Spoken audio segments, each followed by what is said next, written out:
करते हैं आज की कथा। वैशाख मास महात्म्य 21वां अध्याय।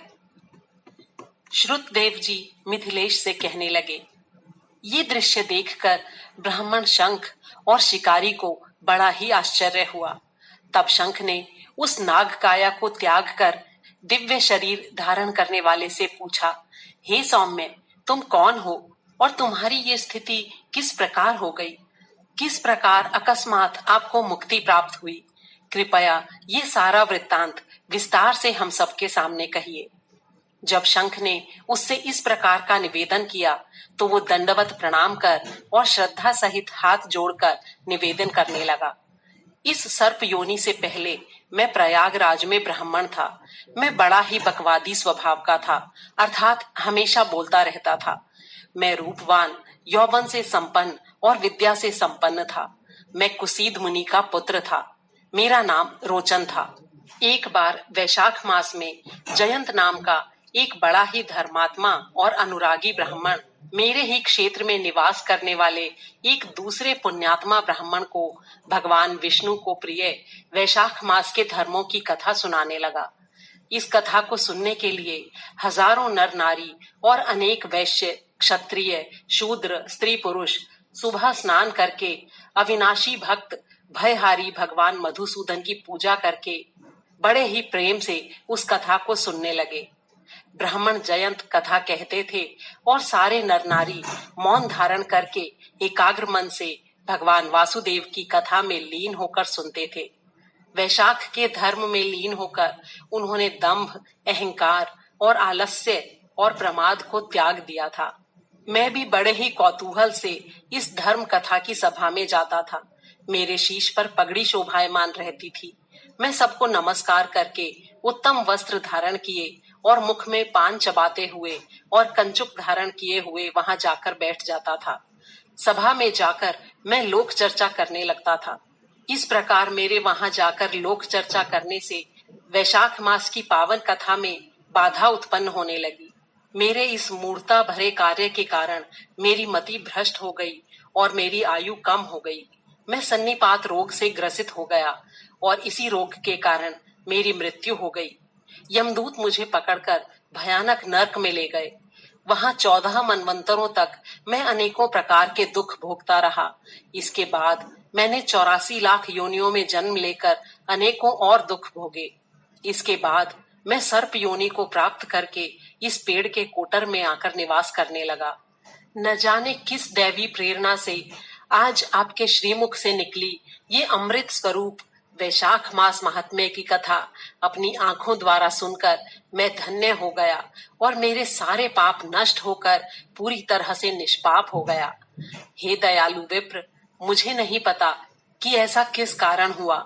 मैंने तो कभी भी आपका उपकार नहीं किया, लेकिन पता नहीं मेरे किस पुण्य के कारण आज मुझे ये सौभाग्य प्राप्त हुआ है। हे प्रभु, आज आप मुझे इतना तो अनुग्रहित कर ही चुके हैं। अब ये कृपा और करें कि मेरी अंतरात्मा हमेशा धर्म का पालन करे और मैं हमेशा निष्कलुष रहूं और मुझे उत्तम गति और विष्णु भगवान की अनन्य भक्ति प्राप्त हो। इस प्रकार अनेकों रीतियों से उनकी स्तुति करके हाथ जोड़कर वो ब्राह्मण शंख के सम्मुख खड़ा रहा। तब धर्मात्मा ब्राह्मण शंख उसके प्रति प्रेम भाव से भरकर भाव विभोर हो गए। उन्होंने बाहें फैलाकर उसका आलिंगन कर लिया। उनके पुण्यात्मा शरीर का स्पर्श पाकर उसके बचे खुचे पाप भी नष्ट हो गए। तब शंख ने कहा, हे ब्राह्मण, उत्तम वैशाख मास और भगवान विष्णु की कथा को सुनने से तुम्हारे सारे पाप नष्ट हो गए हैं। अब तुम एक धर्मात्मा ब्राह्मण के घर जन्म लोगे और उस जन्म में वेद शर्मा के नाम से विख्यात होोगे। तुम सारी विद्याओं में निपुण होगे। उस जन्म में भी तुम्हें अपने पिछले जन्म की याद रहेगी और उसके परिणाम स्वरूप तुम सारी सांसारिक इच्छाओं को त्याग कर विष्णु भगवान की अनन्य भक्ति प्राप्त करोगे और विष्णु भगवान को प्रिय वैशाख मास के सारे धर्मों का पालन करोगे। इसके फलस्वरूप तुम्हें सिद्धि प्राप्त होगी और सारे सांसारिक बंधनों से मुक्त होकर योगियों को भी जो दुर्लभ है ऐसे भगवान विष्णु के परम धाम श्री विष्णु लोक को प्राप्त करोगे। हे तात, अब तुम निर्भय होकर जाओ। भगवान की और मेरी प्रसन्नता के कारण तुम्हारा पूर्ण कल्याण होगा। यदि कोई श्री विष्णु भक्त सिर्फ भक्ति भाव से कथा सुनने और कहने में तत्पर होता है और सिर्फ श्री विष्णु की भक्ति का आधार ग्रहण कर बाकी सारे धर्मों का त्याग कर देता है, तो ऐसा विष्णु भगवान का भक्त भी उनके परम पद को प्राप्त करता है। ऐसा कहकर धर्मात्मा शंख मौन हो गए। अगले दिन सूर्योदय से पहले स्नान करके, पूरे दिन ब्रह्म आराधना करके, सायंकाल के समय संध्या वंदना कर और पितृगणों को तर्पण करके प्रसन्न हृदय से ऋषि ने व्याध को बुलाया और उसके सिर पर संकल्पित जल छिड़क कर उसे आशीष प्रदान किया। फिर उन्होंने वेदों से भी विशेष शुभ फल प्रदान करने वाले राम नाम के 2 अक्षरों का गुरु मंत्र उसे दिया। उन्होंने कहा, इन नामों में विष्णु भगवान के सहस्त्र नामों से भी अधिक महिमामय श्री राम का नाम है। हे शिकारी, तुम दिन और रात श्री राम नाम का जप करते रहो। इसके प्रताप से अगले जन्म में तुम वाल्मीकि ऋषि के नाम से जन्म लोगे और तुम्हें तीनों लोकों में ख्याति प्राप्त होगी। इस प्रकार शिकारी को समझाकर ब्राह्मण शंख दक्षिण दिशा की ओर चले गए। शिकारी ने भी अनेकों बार उनकी परिक्रमा की और दंडवत प्रणाम करके कुछ दूर तक उनके साथ साथ गया। फिर उनके वियोग में विलाप करने लगा। कुछ समय बाद चित्त थोड़ा स्थिर होने पर वो ब्राह्मण शंख के बताए हुए कर्तव्यों का पालन करने लगा। उसने वन के उस भाग को अच्छी तरह साफ करके उस जगह प्याऊ लगा दी।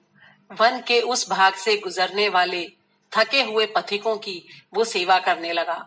जूता, छतरी, पंखा और चंदन इत्यादि से वो उनकी सेवा करता था।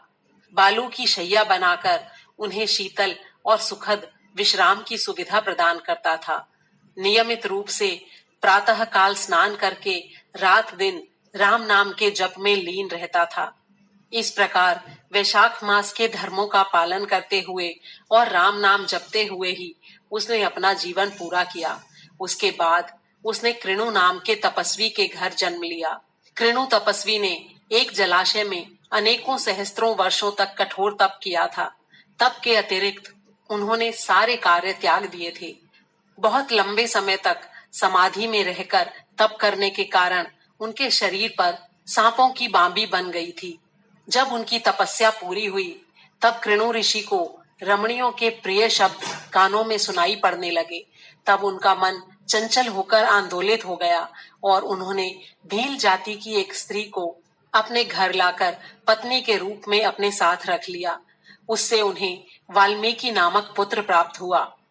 इतना कहकर मिथिलेश से श्रुतदेव जी ने कहा, हे राजन, उत्तम वैशाख मास के महत्व को देखिए।